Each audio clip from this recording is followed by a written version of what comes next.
All right, today we're going to be talking about a Binance Smart Chain gem that is paying me a ridiculous return. It is easier than yield farming. Practically nobody's talking about this. This has to be the most underrated project in my opinion. By the way, I have to say this. Even though I'm earning about $130 per day, I'll show you that. I'll show you how I actually might be earning closer to 150. Either way, we'll look at that. I'll show you how I'm earning it. However, nothing on this video should be considered financial advice, considered entertainment, consider it satire, consider me just an amateur YouTuber and a loser investor. However, in the meantime, let's get into this content. So first things first, I got to let you know something. We are talking about, can you guess what we're talking about? We're talking about $. Now, finally, this thing's starting to get a little bit of attention. It's been growing, and it's been growing slow. I've been in $. For a while. It has done so unbelievably well. I think the challenge is people don't fully understand it. So I'm going to try to, I've done one video on $. before. I've got another video today where I'm going to break it down. I think I'm going to be able to break it down even a little bit easier so you can understand better what's taking place here. Overall, I love the overall goal of the project. It's about creating a stable coin in a decentralized way where there's market mechanisms in place, meaning interest rates, supply, demand mechanisms. We'll look at that. All of those combined cause individuals, you and I, to react in a certain way that continues to keep the $. Stablecoin, the BDO token, at around the $1 peg. At least that's the goal. And as the project matures, in theory, it should continue to be able to maintain that $1 peg. Let's get into this. By the way, it's finally growing. That's good. I think most people have already missed out on this. I mean, I think it's going to continue to grow, but they've missed out on so many gains. And again, there's no risk of impermanent loss. There's no issues like none of the normal concern issues that you have typically with yield farming. After all, it's essentially messing with a stable coin, or at least somewhat of a stable coin. So here we go. Let's take a look at this. What exactly is $?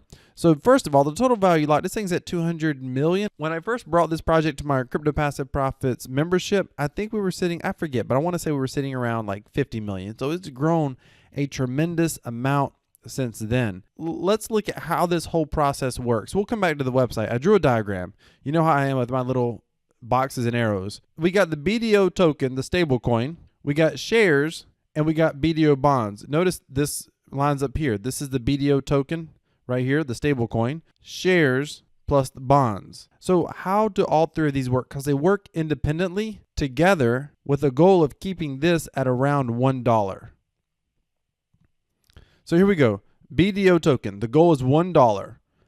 If the price is above $1, then they mint BDO tokens. They increase the supply. When you increase the supply, in theory, you should decrease demand, and ultimately, at some point, you should decrease the price. So if the price is over $1, they increase the supply by minting more BDO tokens. If the price is below $1, let's just say it's at 95 cents or 90 cents or 80 cents, what would happen is they would burn BDO tokens. But this is not done arbitrarily. This isn't like a rebase token where they suddenly mint 10% more and everybody, his wallet grows by 10%. It's nothing like that. There's very much a specific, in fact, I think this is better than rebasing. It appears that it should create a little bit more stability. Now, many of you are familiar with these sort of mechanisms. $. was not the first one. In fact, there was like Basis Dollar on Ethereum that tried this. However, there are subtle differences between $. And Basis Dollar, and I may cover that into this video or I'll cover it on another video.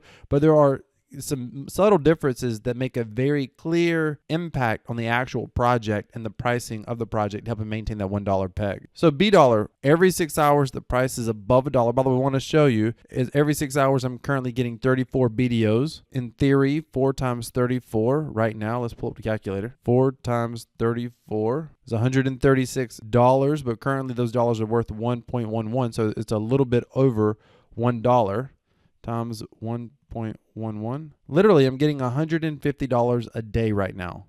$150 a day. It's crazy. All right, so let's get back to the mechanisms. So every epoch, every 6 hours, they increase the supply, but they don't increase the supply by 10% to just drop this. They do it slowly. It's kind of a measured approach. Right here, they increased the supply by 1.25%. There's currently 48 million in circulation. They increased this by 1.25%. So it's a slow, gradual increase. Where does those additional 1.25% go? The minted BDO go to shares. It gets distributed among all the shareholders. So let me show you this. Of 1.125% of this number of BDO, that 1% goes to circulating supply of shares that are staked in the boardroom. That's how I end up getting 34 of them, because I get that 1.25%. I currently have 1.23 shares. So when the price is above $1, additional BDOs are minted. Those additional BDOs gets distributed among all the shareholders. Every epoch it's above $1, additional BDO are minted every single time. And those additional BDOs go to shareholders. Shareholders can sell them on PancakeSwap. They could purchase more shares, compound. Ultimately, that raises the share price. So what happens when the BDO price is below $1? When the BDO price is below $1, BDO supply is burned or it's decreased through bonds. So let's look at how bonds work. Bonds can be purchased when BDO is below $1 and only when BDO is below $1. And they can only be purchased through the BDollar platform right here. They can only be purchased right here. Notice they can't be purchased right now because BDO is over $1. But when BDO is below $1, you can purchase bonds 1 BDO to 1 bond. So right now, if the price was 90 cents, then we could purchase bonds 1 to 1. So you could take your 10 BDO and buy 10 bonds. So the question is, why would people want to buy bonds in the first place? We'll get to that. So the way they burn BDO is they give an incentive to buy bonds, because whenever you use your BDO to buy bonds, then you effectively take those BDO permanently out of circulation. You decrease the supply, which in time should ultimately increase the price back towards $1. So why in the world would people buy bonds? Because whenever the BDO price goes over $1, you can sell your bonds for more than 1 BDO. I'm going to show you that. Follow me here. Right now, this shows you an example.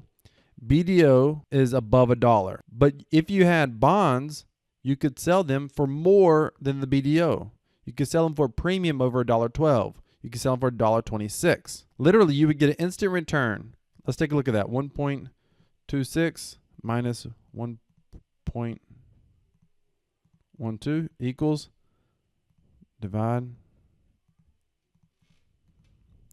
12.5% is what that would be. Oh, I did that wrong. But 12.5% is what that would be. So you would be able to get a 12.5% return by purchasing the bonds when BDO were below $1. Now, the higher the BDollar price goes, the higher the premium. Meaning this isn't a set number. It goes up exponentially. Let me show you that. If this is the BDollar price going above $1, assuming if you had a horizontal line here, this would be $1, and BDO is going up above $1. Then what happens to bonds is bonds end up going up like this. The bond premium goes up faster than BDollar goes above $1. So this is $1, this is $1.12, and this is like $1.24. Or this could be $1.10, and this might be $1.15. It could be $1.30, and then maybe it's $1.60. The incentive to buy bonds is that as soon as that BDO price goes above $1, you're going to be able to sell for a premium. So let's recap, and then we'll go ahead and look at the actual website. BDO price goes above $1, they mint more BDO.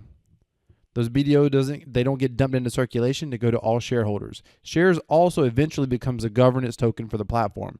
There's only, I think, 80,000 shares on BDollar, but the minted BDO go to the shareholders.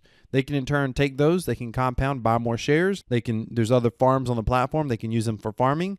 They can also sell them on PancakeSwap for BNB or anything else. If the BDO price goes below $1, then you can buy bonds for 1 BDO per 1 bond. And when the BDO goes back above $1, you can sell your bonds and earn additional profit from your BDO. Now, by the way, I got this arrow over here, or this box over here, to show you that you can get your BDO, you can just bring it straight from PancakeSwap. It doesn't have to be from these minted BDOs. So there's 2 ways to really profit from this. One is right now in the expansion phase. In the expansion phase, people are wanting these returns, so they keep buying shares. By the way, new shares are getting minted at a rate of, I asked in the Telegram, for BDollar, new shares get minted at 250 shares per day. It goes up every single day, little by little. It will take almost a year to mint all of these shares. Once the shares are totally, I say mint, but once the shares are released, then that's it. and then this prices per share may be more stable. It will just depend. Right now, the reason this has been such a great investment is because so much money keeps coming into this ecosystem and more people are buying BDO than basically the current supply. So what happens is they have to keep increasing the supply. And if you come over here to regulations, you can see that almost since the beginning, they've been doing supply increases slowly over time. This creates a smooth transition as opposed to some of the rebase tokens such as Base Protocol, which can get slammed. By the way, redeemed bonds, there's literally been no bonds redeemed until right here. There was a few redeemed here. I mean, if you could imagine going in early on this thing, I remember looking at $B when shares were around $300 each. Anyway, I got in when I first got in. Could you imagine getting in early? I just did some Odysee exclusive content, and I talked about a project. This is videos only on Odysee. It's not on YouTube. I'll put a link to my Odysee channel, or I'll put a link to Odysee down below. You can click on that link, come join me on Odysee. So this Odysee exclusive content, I talk about a $B clone that is very, very new. It's actually it's only got about 20 million locked up in it, not 200 million. So you can go check that out on Odysee. Here's where the risk is in this whole platform. Well, first of all, the reason I got into the platform is because of what the boardroom was paying. When I realized I've seen it go as high as 15% APR, and it goes up and down depending on the current. It goes up and down depending on the expansion rate, depending on this price here, and depending on the price of shares. If the price of shares goes down, the APR increases. If the price of shares goes up, the APR decreases. And basically, share prices go up if more people are trying to buy shares than the current supply allows for. But the share price is there's new shares released every single day. So the price is going up right now because more people are wanting the shares. The reason people are wanting the shares is because these returns are so good. There's no impermanent loss here. The risk is that you come in and your share price tanks for some reason, or maybe the mechanism somehow breaks. We'll have to wait and see if it actually does break or not, and how it actually works once we get to more of a stabilized price point. Once everybody comes in, and once we're able to see sort of how the mechanism works overall, how the bond buying works, ideally we're going to see bonds, being bought. So the two ways to play this is during the expansion: buying in, withdrawing every time that you can withdraw, which is about once a day, because it locks up your rewards every 3 epochs or so. I mean, you can compound this and it can grow really, really fast, or you can withdraw. Now, if you're compounding, you're putting yourself at risk for share prices going down. If you're withdrawing, I mean, think about this. You're withdrawing 3% or so a day. 2.5% to 3% a day is what you're withdrawing. I mean, a month and a half, you got your original investment out, theoretically. The expansion phase has been easy to play. The next phase to play is once we level out, once we get to the mature phase.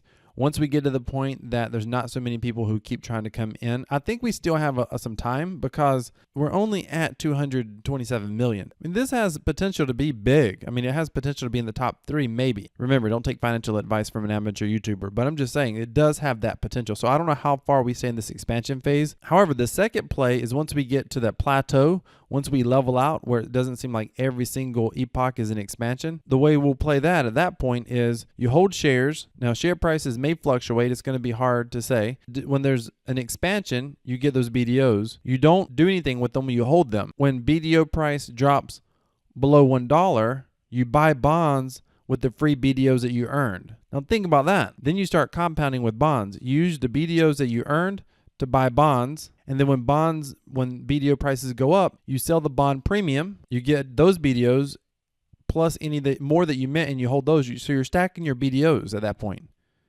Every time BDO goes down, you use your minted BDOs to buy more bonds. You see how this works? And then when BDO goes up, you sell your bonds for a premium, and you keep stacking your BDO. So there's a lot of potential plays here. It's very interesting. I like this a lot. I almost see it as a bit of a game eventually, as long as we don't get wrecked in the process, as long as share prices don't tank. And that's what we're going to have to kind of see, sort of how this responds once it becomes a little bit more mature. I think we may see share prices initially be very erratic, specifically when we stop getting so much expansion. I mean, it's easy to say, hey, let me come in. I'm getting 3% a day. Well, what happens for a lot of people when they're getting a 0.5% a day? Crypto's funny. Someone goes from getting 3% a day to 0.5% a day, and they think the sky's falling, and then all of a sudden they dump their shares. Well, I would still keep my shares at a 0.5% a day. Like, that's still really good, but that's just how people are in crypto. So you just got to expect that. I expect that we'll see share prices become very volatile. If you know my strategy, this is just one passive platform. Plus, I'm also messing with the one that I talked about over here on Odysee. I absolutely love what they're doing here. It seems very interesting. I love the fact that there may be a way to create a stable coin. This is so much better than Basis. If you were familiar with Basis, there was a couple of fundamental differences, because anytime someone looks at this and they look at Basis, they're like, yeah, but Basis didn't do well. The problem with a lot of the other stable tokens that used this mechanism on like Ethereum, they didn't have bond premium. They had bond expiration dates, which forced people to sell, and they gave a discount to purchase bonds when $B price was below $1. So Basis, there's a strong bias in its mechanisms to keep it below $1. $B has a strong bias to keep it slightly above $1. And here's the differences. So with Basis, there's an incentive to buy bonds because your premium is on the purchase price, so when it's below $1. There's no incentive. There's no premium to hold above $1. So what happens is as soon as bonds hit $1, people dump their bonds. There's no built-in premium. There's no incentive to hold them beyond $1. Just dump it. And when they dump it, it keeps collapsing the price below $1. And to make matters worse, your bonds expire, so people get panicked. They don't want to hold them. They're scared that they're going to lose their bonds. They don't want them to expire, so they panic and they sell. But with $B, there's no incentive to buy bonds below $1. The premium is on the sell side, so there's a strong incentive not to dump at $1. Hold it, let it go a little higher, because the higher it goes, the bigger your premium is on the bond. And there's no expiration. That is a strong fundamental difference in those tokenomics and those mechanisms right there. This is going to be a neat project. Who knows where it goes? Everything in crypto is risky. Be careful. I want to tell you about two things. If you've seen my video on Can Crypto Make You a Millionaire, it's a free course on this channel. Number 3 on that course talks about my investing strategy. I talk about having multiple passive income investments and being able to basically use income streams from one investment to build two, use 2 income streams to build the third income stream to be the fourth. You can go watch that video. That's essentially what I'm doing right here with this project here. It's a very similar project to $B. The other thing is I've got another video coming out a little bit later, probably later today, and I'm talking about Trayvon James becoming a millionaire, a legit millionaire. And this is going to freak people out, because I don't think most people realize how close he is. He may already be there, but he recently gave away some information on one of his videos, and I looked at it and I was like, wow, as strong as his haters are, that guy is literally, love him or hate him, about to be a crypto millionaire. I'm going to be showing you that in another video. So be sure you smash that subscribe button, ladies and gentlemen. Hit that like button. If you like learning about DeFi, if you like learning about Binance Smart Chain projects that not everybody's talking about, make certain that you hit that subscribe button. Decentralized cryptocurrency equals freedom. This is Crypto Wealth. I'm out.